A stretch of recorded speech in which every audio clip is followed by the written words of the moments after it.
पर मम्मी मुझे नहीं जाना है, और कल तो खुशी का बर्थडे भी है ना, उसने मुझे बुलाया है। दिव्या सिर्फ एक ही हफ्ते की बात है, तुम खुशी को सॉरी बोल दे। लेकिन मम्मा दिव्या जाना। ये ले बेटा, तेरे लिए नई फ्रॉक। नहीं फ्रॉक? लेकिन पापा इतना खर्चा करने की क्या जरूरत थी, और अभी तो पुरानी वाली है ना मेरे पास। अरे पुरानी वाली तू छोड़, उसको पहन के तो बिल्कुल राजकुमारी लगेगी, कोई बोल ही नहीं पाएगा तुझे किसी चीज की कमी है। मैं कह रही हूँ ना, मुझे किसी भी चीज की कमी नहीं है। हो गया तुम दोनों का? अब जाओ, बैग भी पैक हो गया।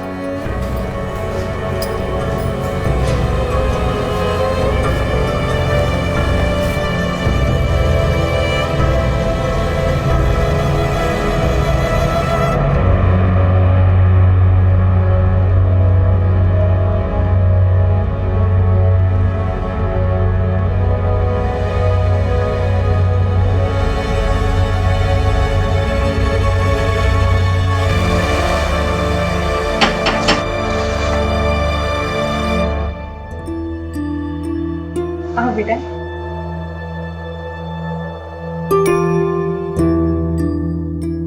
अगले मंगलवार को मैं दिव्या को ले आऊंगी। दिव्या, मेरा टाइम पे खाना खाना और टीवी कम देखना, ठीक है। ठीक है? बाय।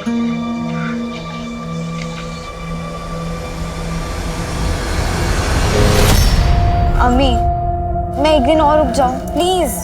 बेटा, तुम्हारी मम्मी हम दोनों की पिटाई करेंगी। बोला था उन्होंने कि मंगलवार को दिव्या को वापस लाना है। मंगलवार मतलब मंगलवार। अच्छा बेटा, मेरी तबीयत ठीक होती तो मैं तुम्हें खुद छोड़ने जाती। कोई नहीं, मैं अकेली चली जाऊंगी। चलो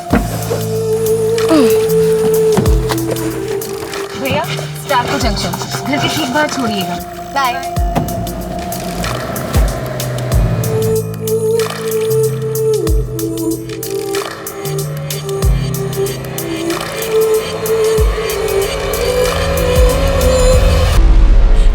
फरजाना, वो मेरी दिव्या को अकेला छोड़ ही नहीं सकती।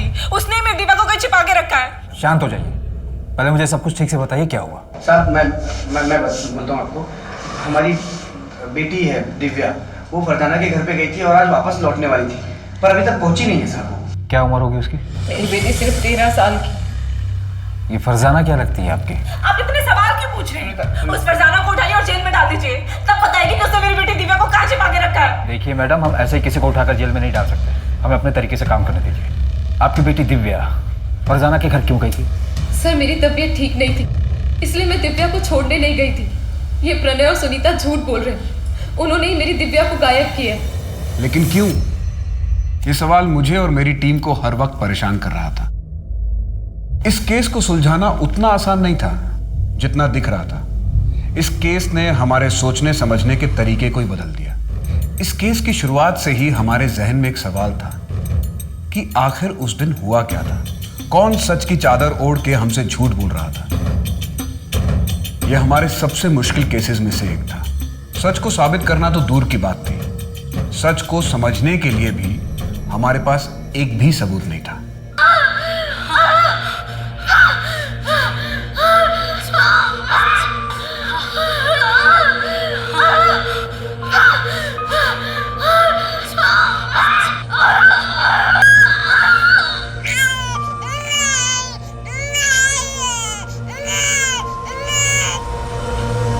लड़की हुई है। नहीं देखना है मुझे, लेकर जाइए इसे।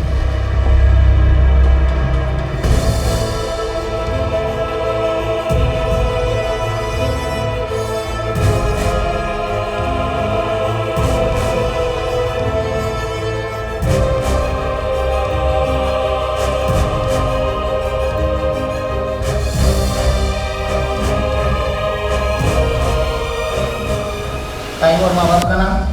12:28। माँ का नाम फरजाना और बाप का पता नहीं है, क्लोज्ड अडॉप्शन होगा। अरे पर माँ ने कुछ तो नाम दिया होगा। अरे शक्ल तक तो देखी नहीं, तू ऐसा कर दिव्या लिख दे, और ये पायल उसके पास रख दे, उसकी माँ का है। ये पायल तो बहुत बड़ा है। हाँ तो बड़ी होगी तो पहनेगी ना, तुझे क्या करने का है, तू उसके पेपर्स के साथ रख दे बस।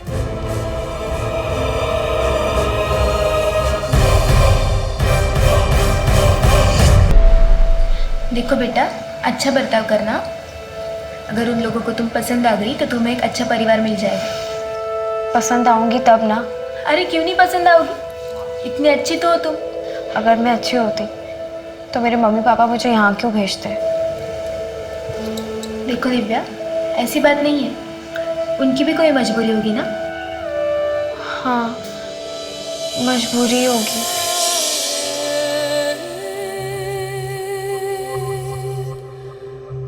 अच्छे से रहना और बीच बीच में मिलने भी आना। बाय।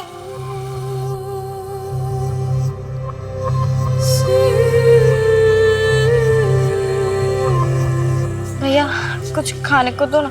नहीं, पैसे नहीं चाहिए, भूख लगी है, खाने के लिए कुछ दो ना। आगे जाओ।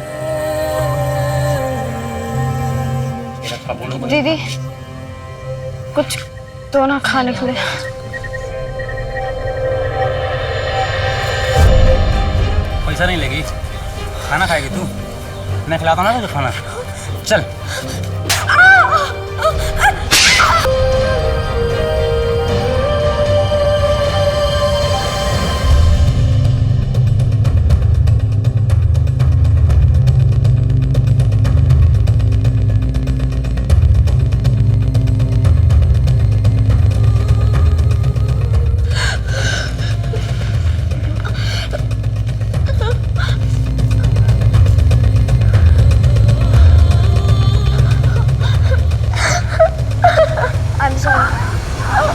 पूरे ऑर्फनेज में सबसे शांत लड़की है दिव्या।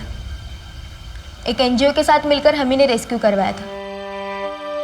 कहाँ से? एक बेगिंग रैकेट था, फेक अडॉप्शन में ट्रैफिक हो गई थी तो। क्या हुआ? अच्छा, बैग मुझे। बेटा देखो मैं तुम्हारे लिए क्या लाया हूँ, कलर पेपर, ये स्केच पेन और ये पेंसिल बॉक्स तुम्हारे लिए। रख लो, अरे रख लो बेटा तुम्हारे। दिव्या,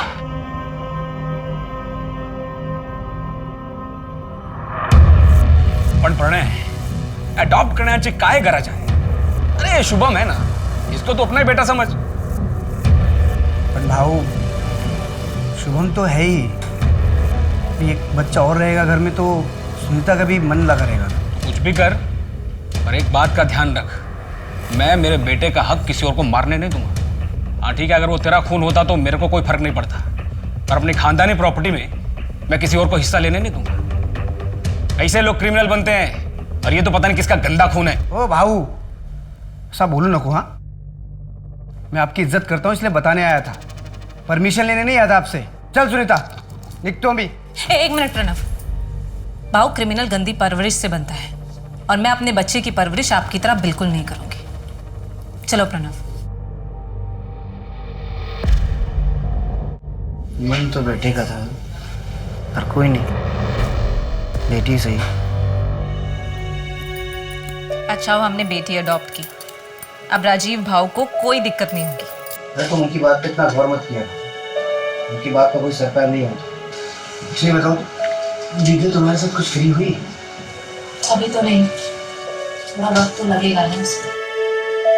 दीदी क्या अच्छे से स्कूल में एडमिशन करवा दे, अपनी उम्र के बच्चों के साथ मिलेगी तो जल्दी खुलेगी। अच्छा प्रणय, उसका एडमिशन इंग्लिश मीडियम स्कूल में करवा दे, जहाँ पे वो पाटिल भाई है ना, उनकी बेटी जाती है खुशी, वहां पर।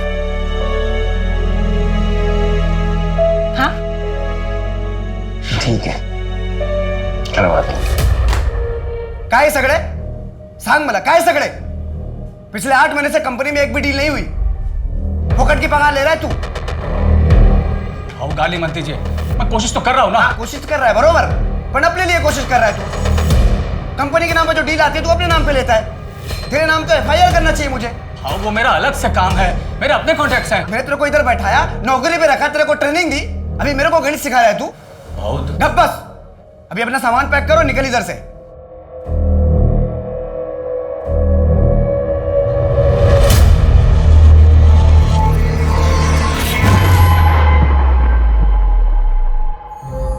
दिव्या, बेटा आ जाओ, खाना लग गया है। हाँ 10 मिनट के लास्ट समय कंप्लीट कर लेती हूँ।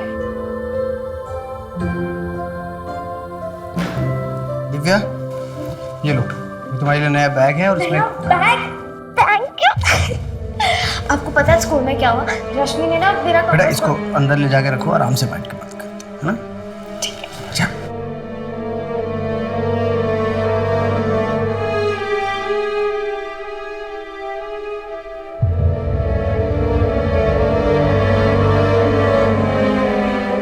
अच्छा, मैं क्या सोच रही थी कि दिव्या का एडमिशन किसी सस्ते स्कूल में करवा दें। उससे क्या होगा? एडमिशन की फीस भी कम होगी और खर्चा भी कम होगा।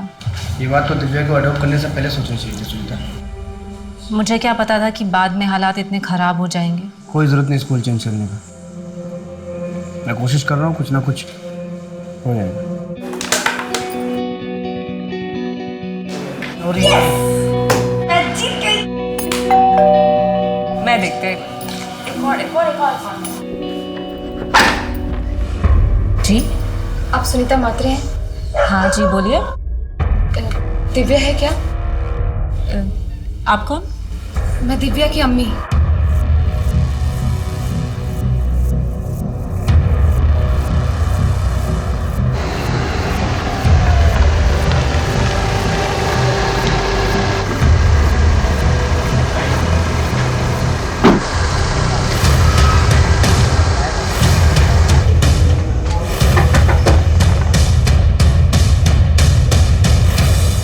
हाँ साहब, मेरे को सिर्फ इतना याद है, इस लड़की को जिधर छोड़ा था उधर कोई तो था जिसने दरवाज़ा खोला था।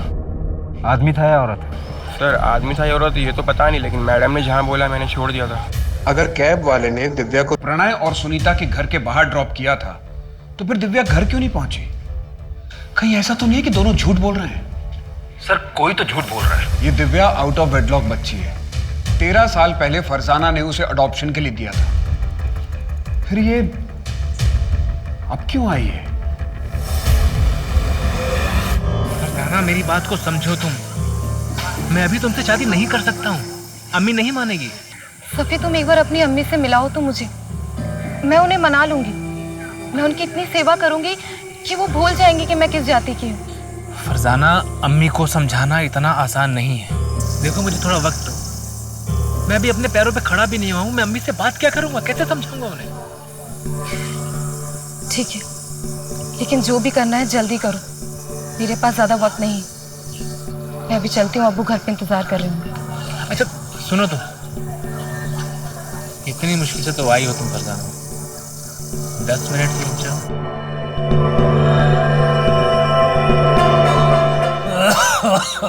अब्बा, मैं आपके लिए दवाइयाँ ले आई हूँ। चलिए। मुर्तजा फिर से आया था। वो बिना दहेज निकाह करने को तैयार है। उसकी बस एक ही शर्त है कि निकाह के बाद नकाब पहनना होगा। अब्बा, वो होता कौन है शर्त रखने वाला? मुझे निकाह नहीं करना। अब दवाई पीजिए। बहुत डर लग रहा है, पुलिस आएगी तो बाल की खाल निकालेगी। कहीं घबराहट में मुंह से कुछ निकल गया तो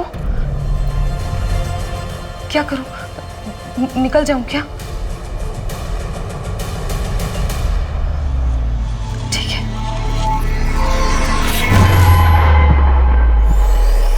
दिव्या कहाँ थी उस दिन? उसके साथ क्या हुआ था? ये केस पुलिस के लिए बहुत मुश्किल साबित हुआ, न सिर्फ इसलिए कि उनके पास कोई ठोस सबूत नहीं था, बल्कि इसलिए भी कि इस कथा के मुख्य पात्र ही ईमानदार नहीं थे।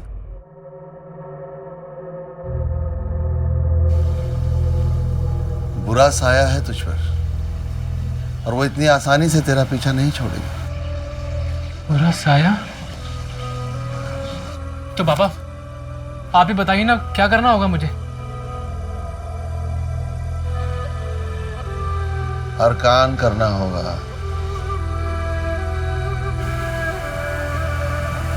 35 दिनों तक इसका सेवन कर, तेरी सारी बलाएं फना हो जाएंगी। हमारी कैब वाले से बात हुई, उसका कहना है कि उसने दिव्या को आपके घर के बाहर ही छोड़ा था। हो ही नहीं सकता, मैं तो सारा दिन घर पे थी, दिव्या का इंतजार कर रही थी। आप दोनों को किसी पर शक है? नहीं, हमें किसी पर शक नहीं है। और दिव्या को गायब करके किसी को क्या मिलेगा? सर मैं बोल रही हूँ, वो फरजाना ही है। उसने ही मेरी बेटी दिव्या को कहीं छिपा के रखा है। अगर फरजाना ने ऐसा किया भी होता तो वो खुद क्यों नहीं गायब हो गई? ताकि साहब उस पर किसी को शक ना हो और देखिए ना, हो भी वैसा ही रहा। आपको उस पे नहीं, हम पे शक हो रहा है। साहब हम झूठ क्यों बोलेंगे? वो तो हम पता कर लेंगे कौन और क्यों झूठ बोल रहा है।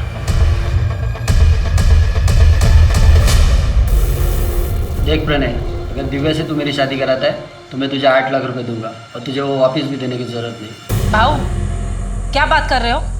मेरी दिव्या सिर्फ 13 साल की है। तो क्या हुआ, आज नहीं तो कल शादी तो करवाओगे। 8 लाख छोटी रकम नहीं होती। पैसे वाला तो क्या? हाँ, अपनी बेटी बेचूंगा तुझे? हाँ, निकल यहाँ से। और आइंदा मेरे घर पे दिखाई मत पड़ना। आइंदा दिखाई पड़ा ना तो जान से मार दूंगा। इस कमीने ने सोच भी कैसे ली कि मैंने अपनी बच्ची बेचूंगा इसे।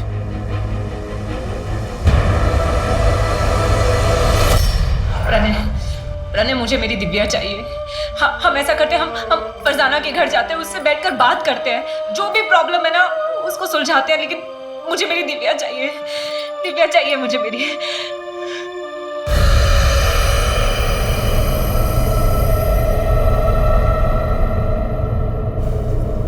खाना लगा दिया है। हट, हाथ नहीं लगाना। नहीं खाना है तेरी नाजायज कमाई। पता नहीं क्या करके पैसे लाती है। कुछ भी करती हूँ, कम से कम अपना और तुम्हारा पेट तो पालती हूँ। और ये तुम्हारी दारू, ये तो वही पैसे से आती है। क्या बोला? जबान चलाती है। अरे जिसको देखो कुछ ना कुछ बक रहा है। अब भाग यहाँ से।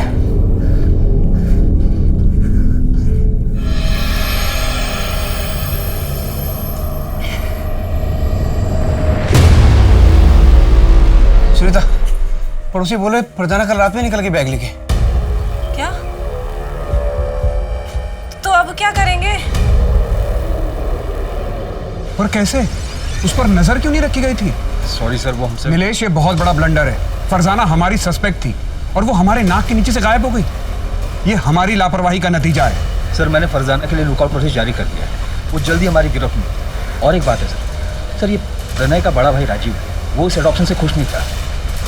तो क्या राजीव दिव्या को गायब करवा सकता है? हो सकता है सर, या ये भी हो सकता है कि दिव्या के साथ अब तक बहुत कुछ कर दिया गया है।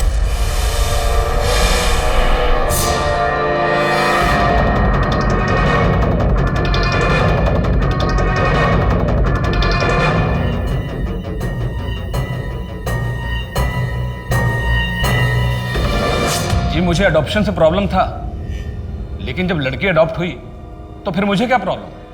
सुनीता और प्रणय का जो कुछ भी है वो रखे वो। अब उनके पास पहले कुछ नहीं है तो वो जाने। मतलब? प्रणय का बिजनेस काफ़ी डाउन हुआ है और मुझे पूरा यकीन है सर, अब प्रणय भी पछता रहा होगा उस दिव्या को अडॉप्ट करके। और सर, रही मेरी बात, मुझे उस दिव्या से क्या प्रॉब्लम होगा? मेरे बेटे को हमारी जायदाद में से उसका हक मिल जाएगा और मुझे क्या चाहिए? 19 नवंबर को तुम कहाँ थे? मैं मेरे घर पे ही था, मेरा बेटा भी था। अब चाहे तो हमारे पड़ोसियों से पूछ सकते हैं, किसी ने तो देखा ही होगा।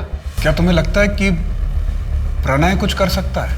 सर, प्रणय मेरा छोटा भाई है, मुझे नहीं लगता कि वो दिव्या के साथ ऐसा कुछ भी करेगा। लेकिन हाँ, वो जो उसकी माँ है ना, वो ज़रूर कुछ कर सकती है।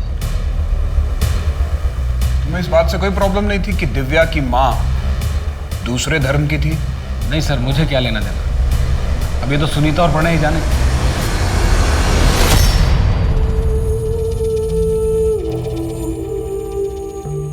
पापा, ये देखो मैंने आपके लिए बनाया। Happy father's day.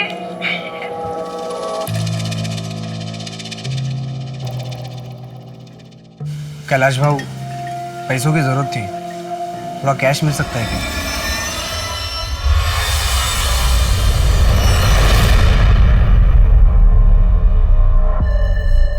कहीं तुमने ही दिव्या को?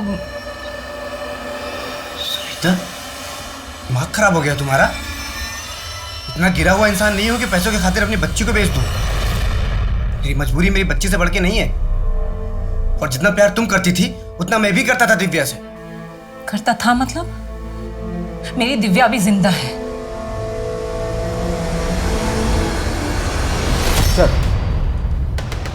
सर, प्रणय और सुनीता को दिव्या के लिए रिश्ता है।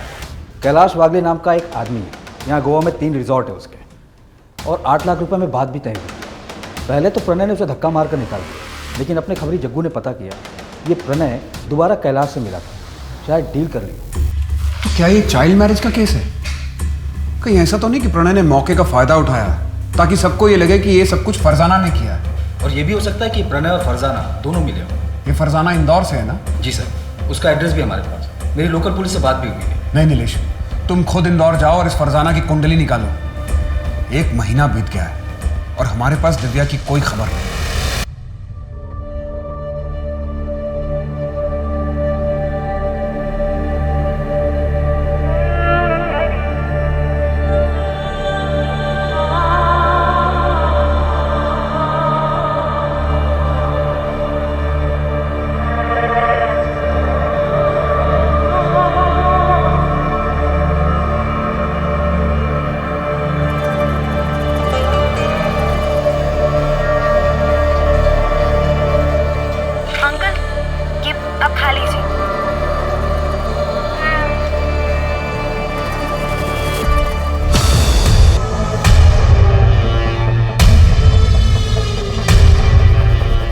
मैं ऐसे रहूंगी?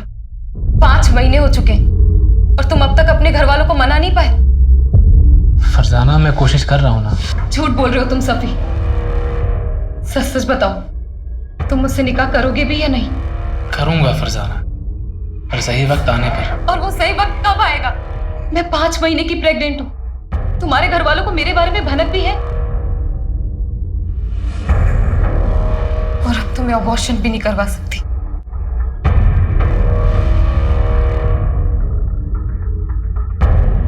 और कब तक यहाँ रहना होगा?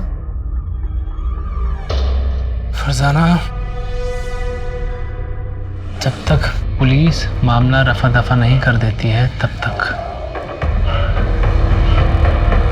काश मैं दिव्या के साथ थोड़ा और वक्त गुजार पाती।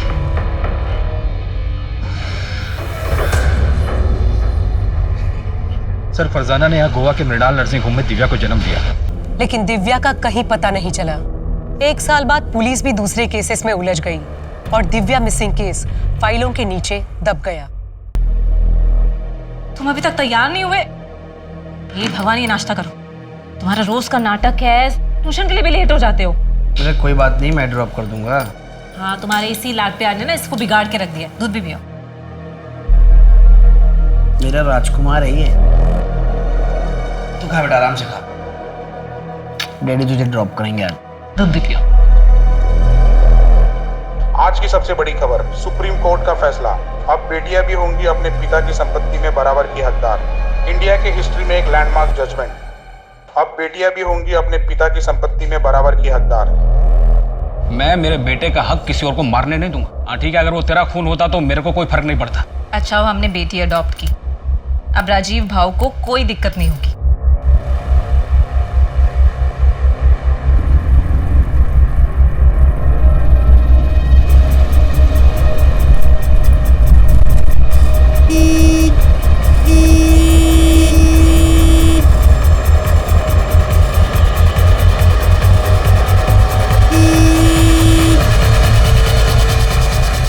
अरे भाई क्या कर रहे हो? बीच पे खड़े हो, साइड में लो ना। भाऊ, गाड़ी बंद पड़ गई है भाऊ। अरे गाड़ी खराब हो गई है तो साइड में लो ना, बीच में कहाँ खड़े हो? भाऊ, मेरी बात सुनो ना भाऊ, बात सुनो ना।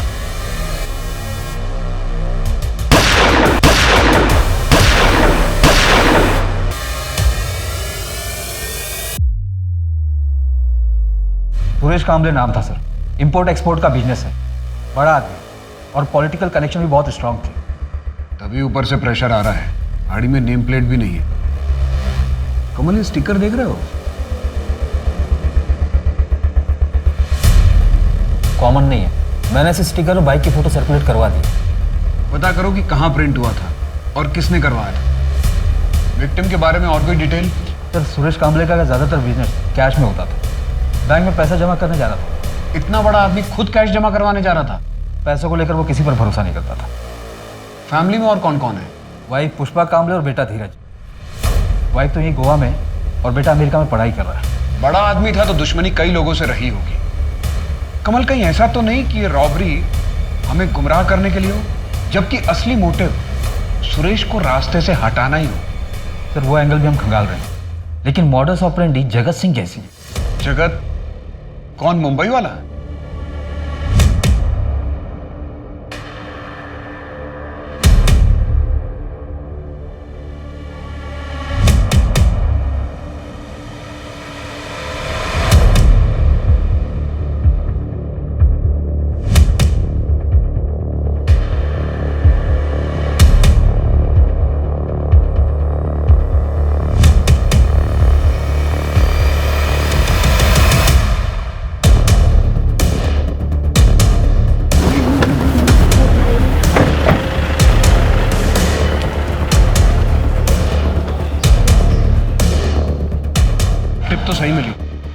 जग्गू को फोन कर।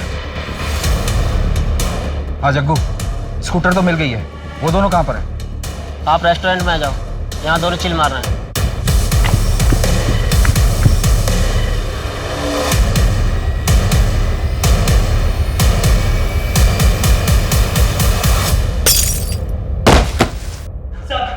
खड़ा हो। खड़ा हो।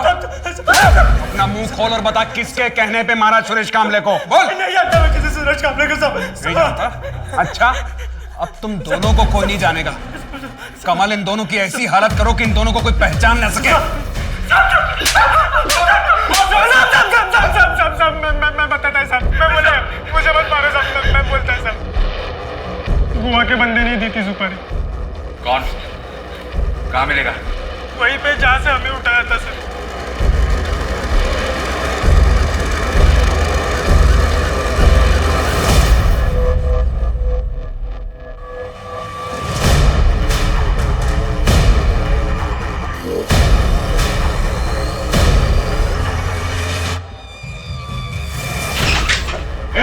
खड़ा हो। क्या कर रहा? खड़ा हो। क्या कर रहा? अरे कहाँ ले जा रहे? बात सुनिए, पूरे घर को चेक करो। कहाँ ले जा रहे? क्या कर रहे हैं आप? कहाँ ले जा रहे? मेरी बात सुनिए।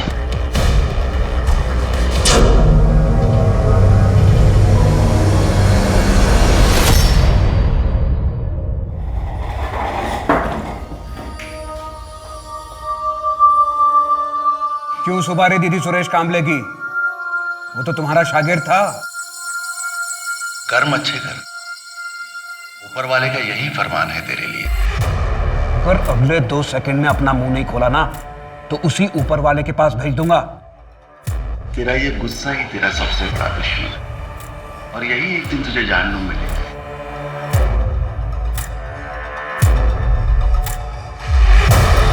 उच्च रक्तचाप की समस्या है तुझे। मैं इंसान को देखकर ही उसकी बीमारी का पता लगा लेता हूँ। तुम्हारे जबड़े में दर्द है? मैं भी इंसान को देख के उसकी समस्या बता देता हूं। बता, इतना कैश कहां से आया तेरे पास? बहुत सारे शागिर्द हैं मेरे, खुशी से भेंट चढ़ाते रहते। सर, ये चमत्कारी बाबा तो बहुत पहुंची हुई चीज है। रहता तो एक छोटी सी झोपड़ी में, पर यहाँ गोवा से लेकर इंदौर तक बड़ी बड़ी बिल्डिंगों में इन्वेस्टमेंट है इसका, और सब कैश में। एक काम करो, एक लिस्ट निकालो कि इस बाबा ने कहां कहां इन्वेस्ट किया है। सर, मैंने ऑलरेडी निकाला। ये देखिए सर, ज्यादातर हॉस्पिटल्स और नर्सिंग होम में इन्वेस्टमेंट किया है। कहीं ऐसा तो नहीं कि इस बाबा और सुरेश कामले के बीच में पार्टनरशिप हो? क्योंकि इसके अलावा तो और कोई मोटिव नजर नहीं आ रहा। सर, ऐसा तो अब तक कुछ सामने नहीं आया। और बाबा को जिस अड्डे से अरेस्ट किया गया था, वहाँ पे जो पैसे मिले थे वो सीरियल नंबर से, मतलब साफ है ये सारे पैसे किसी एक ही आदमी ने दिए। कहीं ऐसा तो नहीं कि बाबा को किसी और ने सुपारी दी और बाबा ने आगे सुपारी दे दी?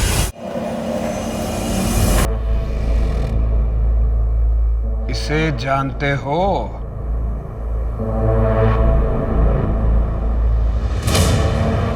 नहीं। इसे मृणाल नर्सिंग होम से अडॉप्ट किया गया था और इसने इस बच्ची को जन्म दिया था। इसका नाम दिव्या है, 6 साल से गायब है। क्या जानते हो इनके बारे में? शांति शांति शांति। खड़ा कर इसको, अब भी ठोकूंगा, अभी ठोक देता हूं। मुंह खोलेगा कि ठोक दूं तुझे? दो बटे 13 गणेश जी का पंजी।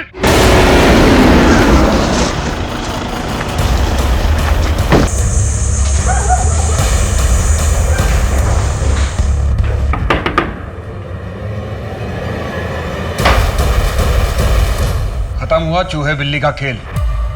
बहुत साल घुमाया तुमने। फरजाना, मेरे पास एक प्लान है, सुनो, बैठो, ध्यान से सुन लो। हम एक काम करते हैं कि हम ये बच्चा एक अस्पताल में दे देते हैं। क्या बोल रहे हो तुम सफी? मैं अपना बच्चा किसी को नहीं दूंगी। फरजाना, मेरी बात ध्यान से तो सुनो। देखो, एक चमत्कारी बाबा की वजह से मुझे एक अस्पताल के बारे में पता पड़ा है। हम ये बच्चा वहां दे सकते हैं, वही बच्चा रख लेंगे और डिलीवरी होने तक तुम भी वहां रह सकती हो। हम जब निकाह कर लेंगे फिर ये बच्चा वापस ले लेंगे। और ना ही मेरा सफ़ी से कभी निकाह हुआ और ना ही मैं अपनी बच्ची को ले पाई। फिर मुझे पता चला कि सफ़ी को HIV है। मैंने अपना टेस्ट करवाया तो मैं भी पॉजिटिव आई। मौत को इतने करीब से देखने के बाद मेरे अंदर की ममता जाग गई सोचा बच्ची कुछ जिंदगी अपनी बच्ची के साथ गुजार पाऊं, पर दिव्या आप कहाँ है? क्या? क्या वो जिंदा है? मैं तो सोच रही थी कि वो उन दोनों के साथ खुश है। मुझे लगा था कि उन दोनों ने दिव्या का किडनैप करवाया ताकि वो मुझे फंसा सके, इसीलिए मैं उनके रास्ते से खुद हट गई ताकि वो तीनों खुश रह सके।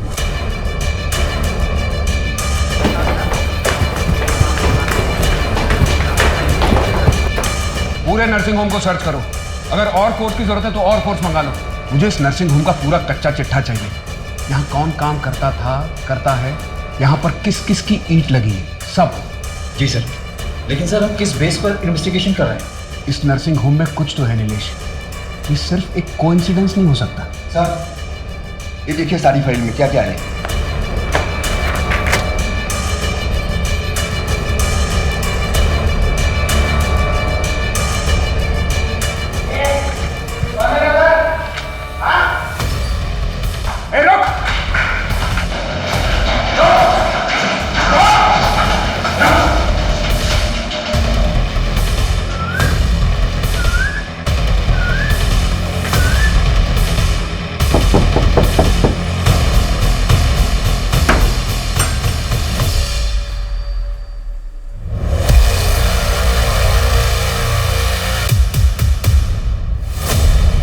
फरजाना, ये सब क्या है? पहले तू बता, बिल्ली की खाल में गीदड़, तेरा असली चेहरा क्या है? क्या बकवास कर रहे हैं आप? तुमने दिव्या को बचपन में अडॉप्शन के लिए नहीं, ट्रैफिक किया था। मृणाल नर्सिंग होम का वार्ड बॉय हमारी हिरासत में है। उसने अपना मुंह खोल दिया है। हमारे पास उन सारी लड़कियों की लिस्ट है जिसे तूने ट्रैफिक किया था। बोल, कहाँ है दिव्या? बोल। फरजाना, मुझे कैसे पता होगा? 6 साल पहले वो सुनीता के घर के बाहर से गायब हुई थी। ये दिव्या की अभी की रिपोर्ट है जो हमें मृणाल नर्सिंग होम से मिली है। ये अब बताएगा?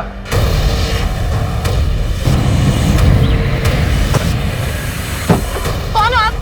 क्या हो रहा है ये? कौन हो आप? ये क्या कर रहे हो? और आप गाड़ी कर रहे हो?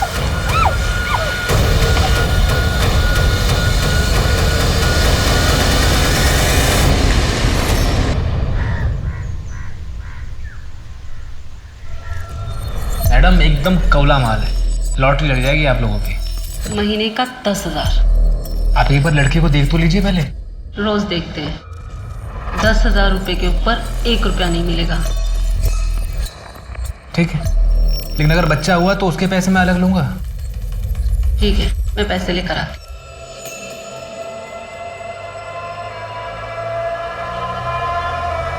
इसका नाम गौरी है, जाओ।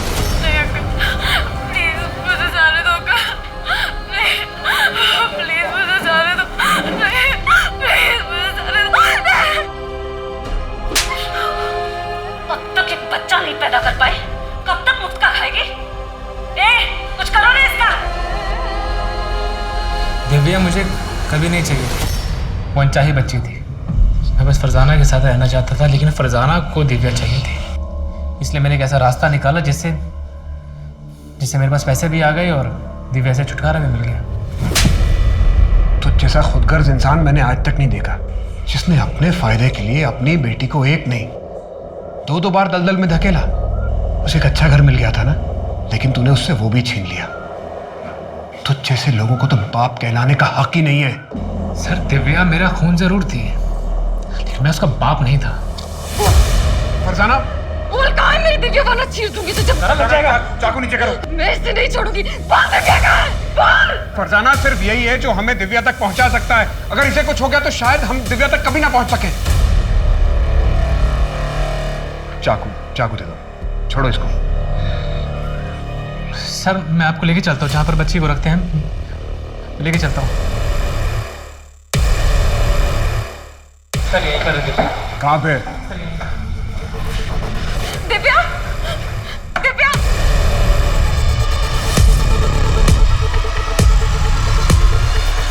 दिव्या मेरी बच्ची। बोल, मेरी दिव्या कहाँ है? बोल, मैं तेरे को जान से मार दूंगी वरना। बोल, मेरी दिव्या कहाँ है? यही थी दिव्या, यही रखा था मैंने। सर, मैं सच कह रहा हूँ। Divya!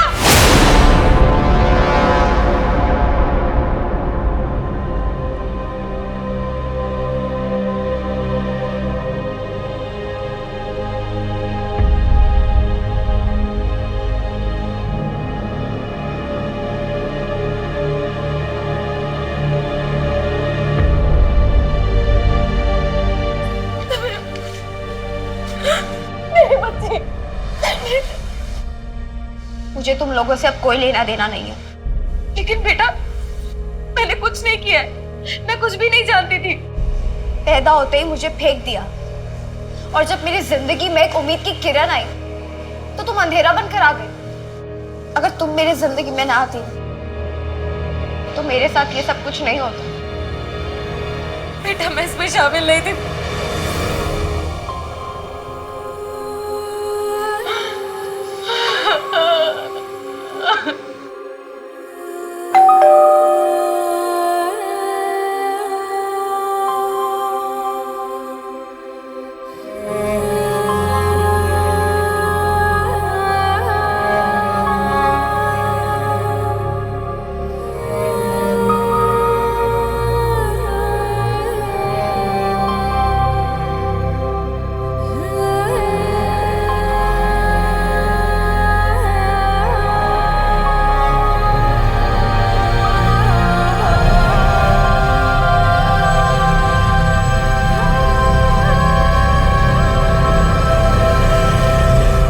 Sir, Mrinal nursing home को सील कर दिया गया।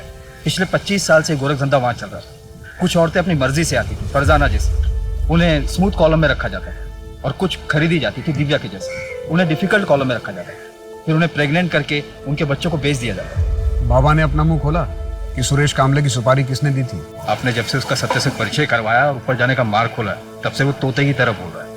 उसने बताया कि सुरेश की सुपारी उसके बेटे धीरज ने दी थी अमेरिका से। सर, मैंने अमेरिकन एम्बेसी में बात की और प्रत्यार्पण के लिए भी रिक्वेस्ट डाली। नीलेश, इस दुनिया में कैसे कैसे लोग हैं।